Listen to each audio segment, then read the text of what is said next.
Baik, Assalamualaikum warahmatullahi wabarakatuh.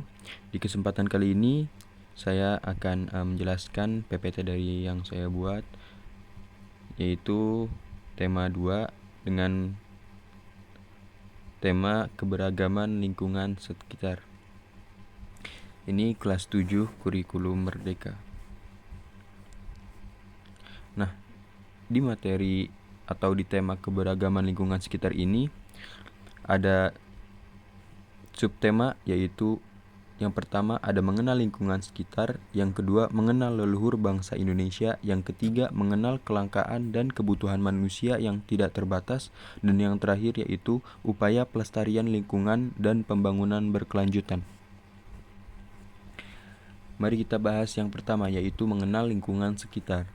Mengenal alam. Nah, interaksi antar manusia dan lingkungan alam sudah terjalin sejak zaman prasejarah atau zaman sebelum mengenal tulisan. Nah, zaman prasejarah disebut juga dengan zaman praaksara.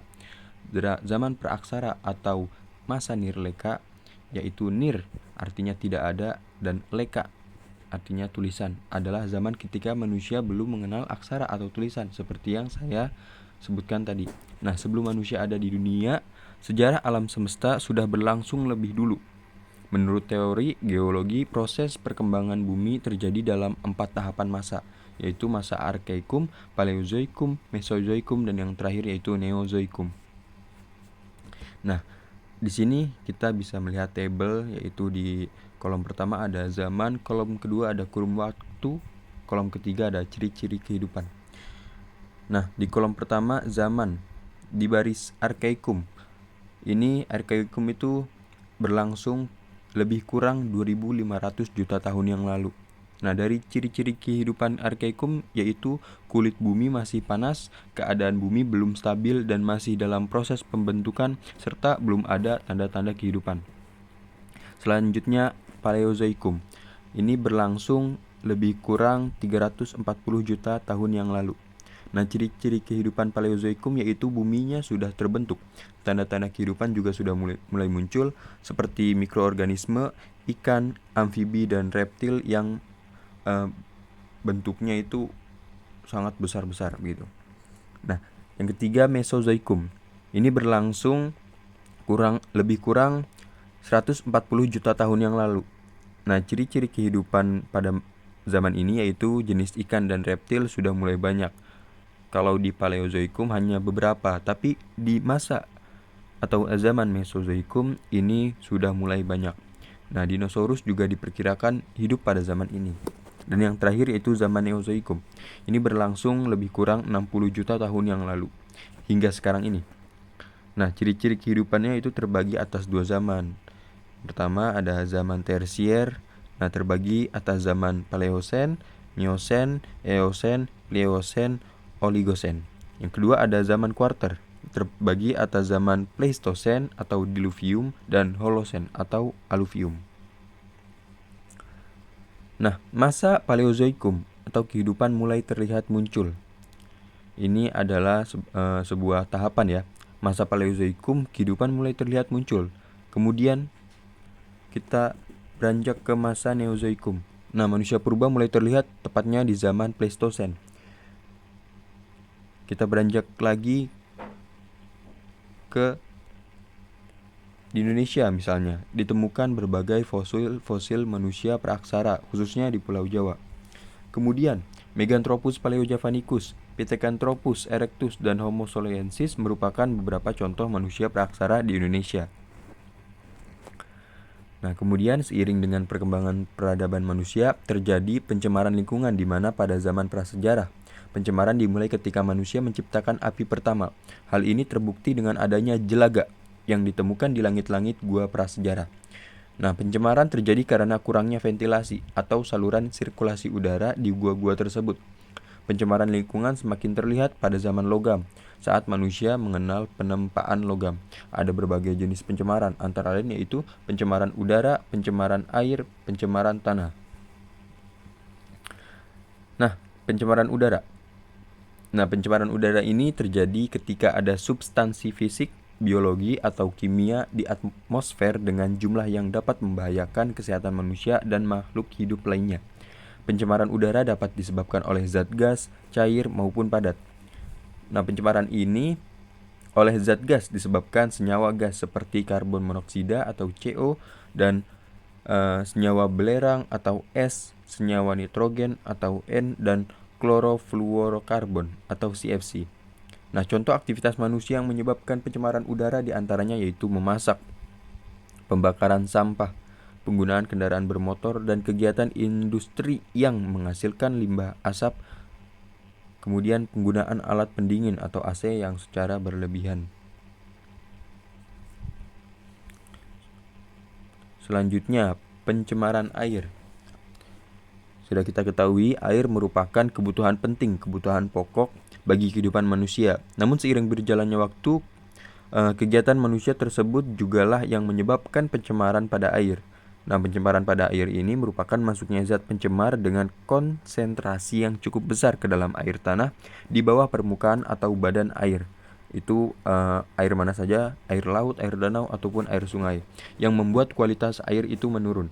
Nah, pencemaran air disebabkan dari banyaknya limbah seperti dari permukiman masyarakat, pertanian, dan juga industri.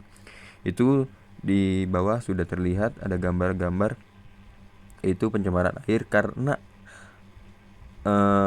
bukan karena, maksudnya yang bisa menyebabkan ikan itu mati. Kemudian ada saluran air yang warna biru, itu disebabkan oleh limbah pabrik. Kemudian sampah-sampah di gambar ketiga itu yang menyebabkan air menjadi keruh.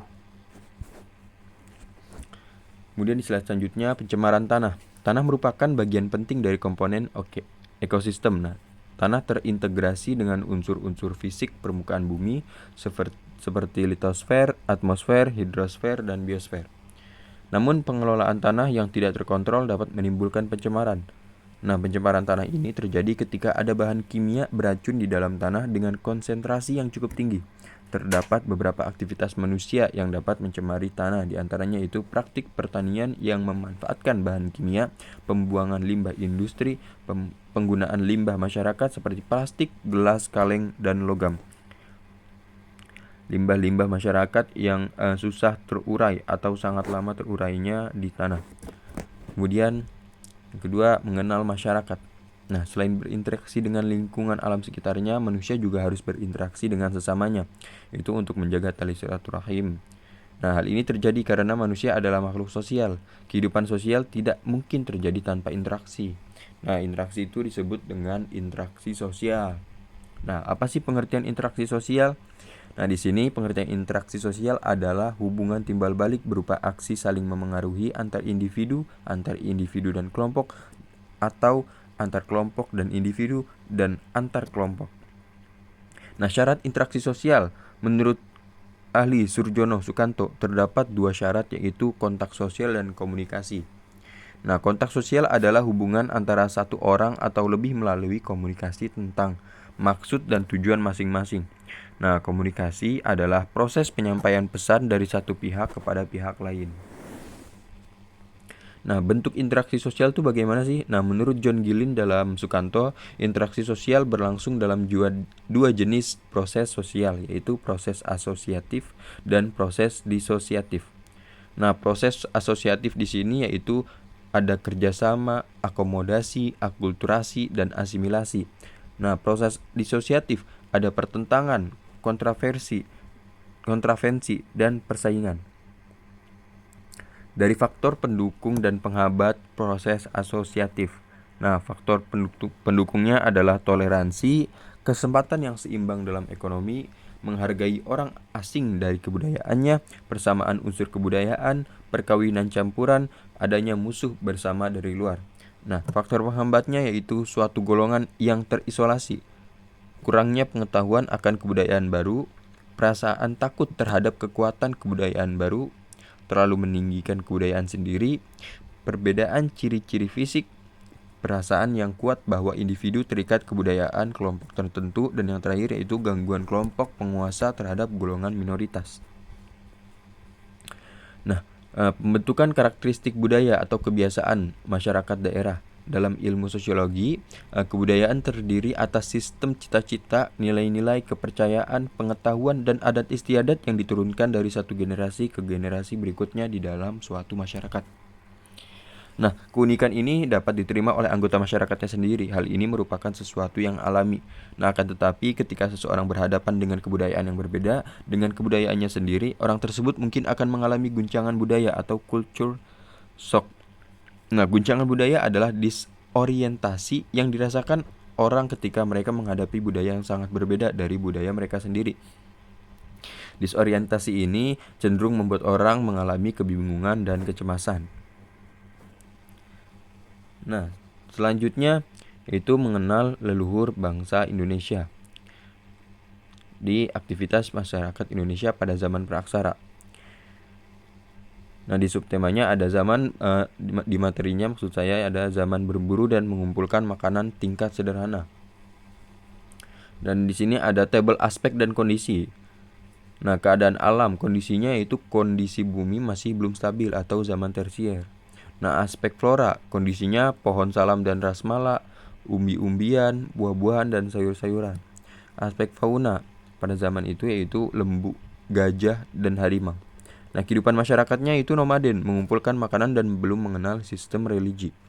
Peralatannya itu kampak perimbas, alat servi dan alat tulang. Kemudian zaman berburu dan mengumpulkan makanan tingkat lanjut. Keadaan alamnya itu perubahan iklim dari musim dingin ke musim panas. Nah, floranya atau tumbuh-tumbuhan yaitu umbi-umbian, buah-buahan, dan sayuran.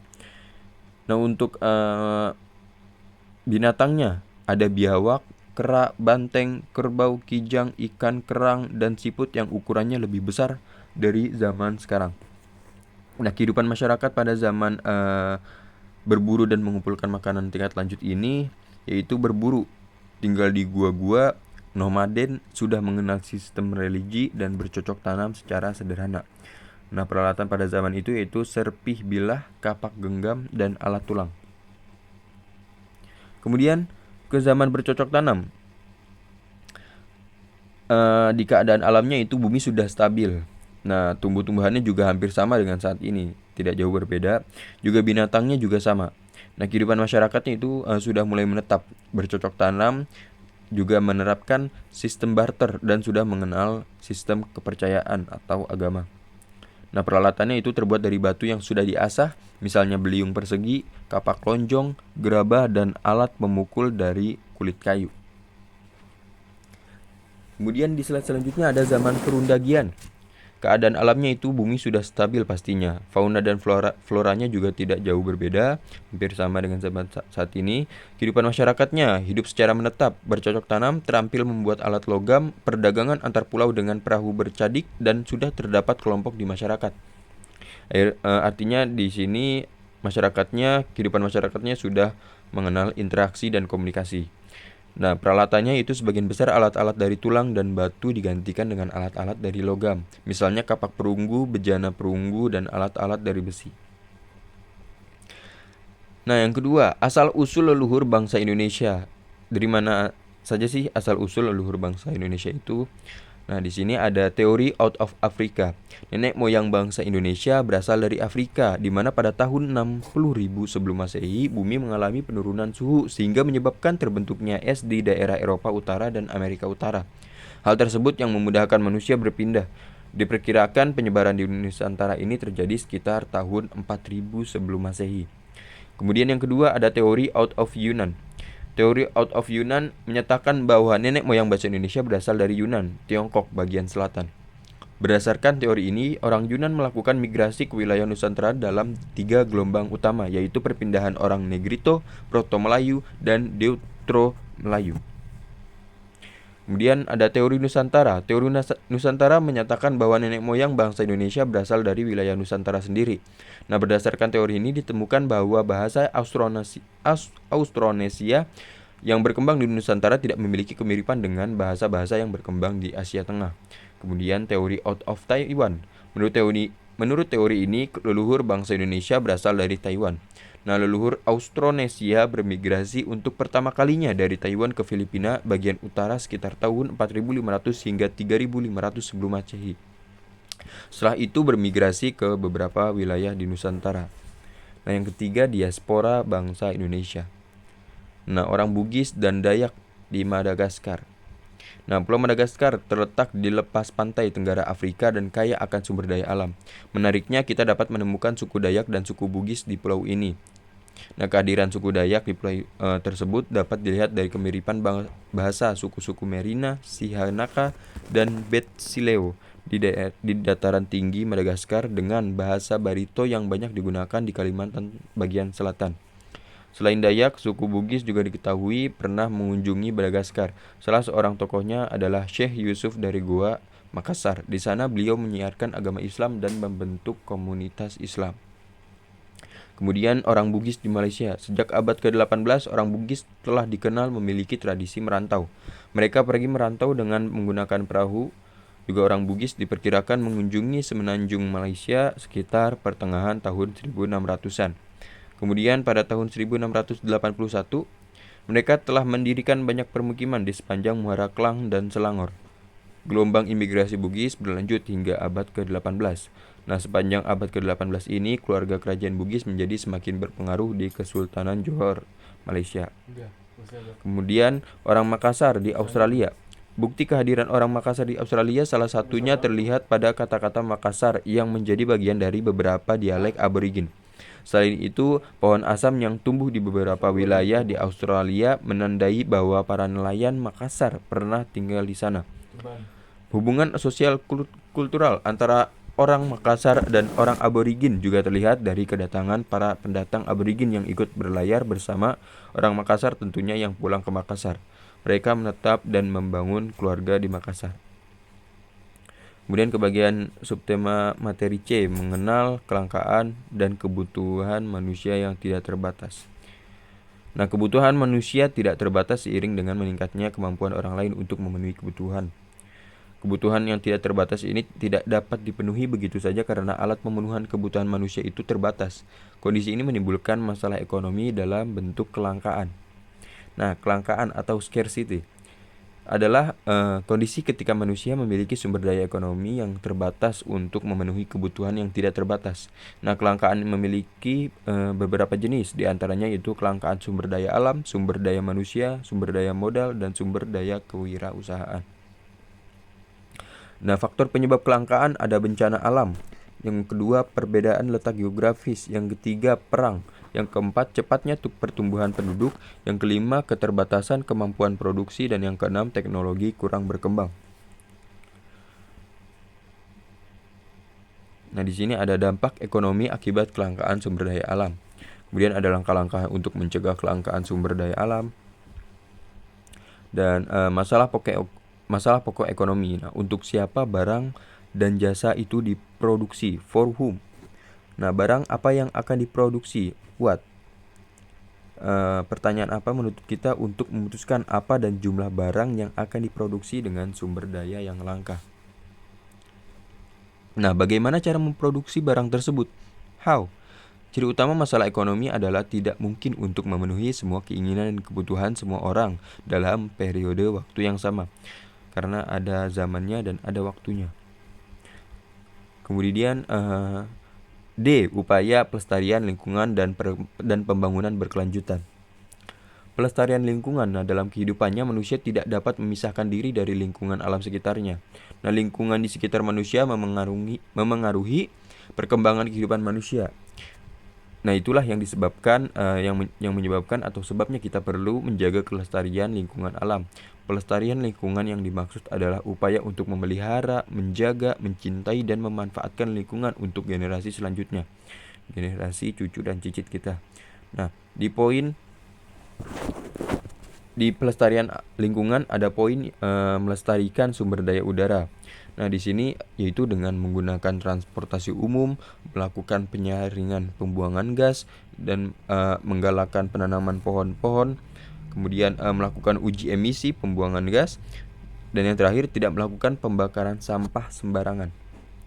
Nah, melestarikan sumber daya udara juga ada, yaitu menggunakan air sehemat mungkin. Kalau sudah tidak terpakai, yaitu ditutup atau dimatikan. Kemudian membangun sumur resapan. Kemudian melaksanakan program kali bersih. kemudian mencegah masuknya zat pencemar, kemudian merawat dan membersihkan pintu-pintu air atau saluran air, dan yang terakhir memelihara hutan di sekitar badan air seperti sungai, danau, dan rawa. Kemudian melestarikan sumber daya tanah. Nah, di sini mengelola tanah dengan benar dan tidak melakukan pemupukan yang berlebihan, tidak membuang sampah yang sukar terurai ke dalam tanah, melakukan sistem terasering atau membuat sengkedan pada daerah lereng, kemudian melakukan bioremediasi, yakni penggunaan mikroorganisme untuk menghilangkan pengaruh kontaminan atau zat beracun di dalam tanah. Kemudian yang terakhir yaitu melakukan fitoremediasi, yakni penarikan konsentrasi polutan dalam tanah yang terkontaminasi dengan menggunakan tanaman hijau. Yang kedua, pembangunan berkelanjutan. Pembangunan berkelanjutan itu apa sih? Nah, pembangunan berkelanjutan adalah suatu proses pembangunan yang mengoptimalkan manfaat dari sumber daya alam dan sumber daya manusianya sehingga kebutuhan pada saat ini terpenuhi dengan tidak mengorbankan kebutuhan generasi yang akan datang. Dengan atau maksud tujuan menjaga kelestarian dan keseimbangan lingkungan agar sifatnya berkesinambungan. Nah, di pembangunan berkelanjutan ini ada poin karakteristik pembangunan berkelanjutan, yaitu mempunyai karakteristik menjamin pemerataan dan keadilan, menghargai keanekaragaman hayati, menggunakan pendekatan integratif, menggunakan pandangan jangka panjang. Nah, apa sih tujuannya? Tujuan dari pembangunan berkelanjutan. Nah, dalam Peraturan Presiden Republik Indonesia Nomor 59 Tahun 2017 tentang pelaksanaan pencapaian tujuan pembangunan berkelanjutan, dikatakan bahwa tujuan pembangunan berkelanjutan atau Sustainable Development Goals adalah menjaga peningkatan kesejahteraan ekonomi masyarakat secara berkesinambungan, menjaga keberlanjutan kehidupan sosial masyarakat, menjaga kualitas lingkungan hidup, serta pembangunan yang inklusif dan terlaksananya tata kelola yang mampu menjaga peningkatan kualitas kehidupan dari satu generasi ke generasi selanjutnya. Nah, ada 17 tujuan pembangunan berkelanjutan. Di situ kalian bisa lihat ya, gambar di bawah. Nah, di sini ada tujuan pembangunan berkelanjutan. Yang pertama ada pilar pembangunan sosial, yang kedua ada pilar pembangunan lingkungan, yang ketiga ada pilar pembangunan ekonomi, dan yang keempat ada pilar pembangunan hukum dan tata kelola. Nah, terima kasih. Itulah presentasi atau PPT yang telah saya buat. Kurang lebihnya mohon maaf, atau ada kata-kata dan penjelasan saya yang kurang dimengerti mohon maaf. Terima kasih. Wassalamualaikum warahmatullahi wabarakatuh.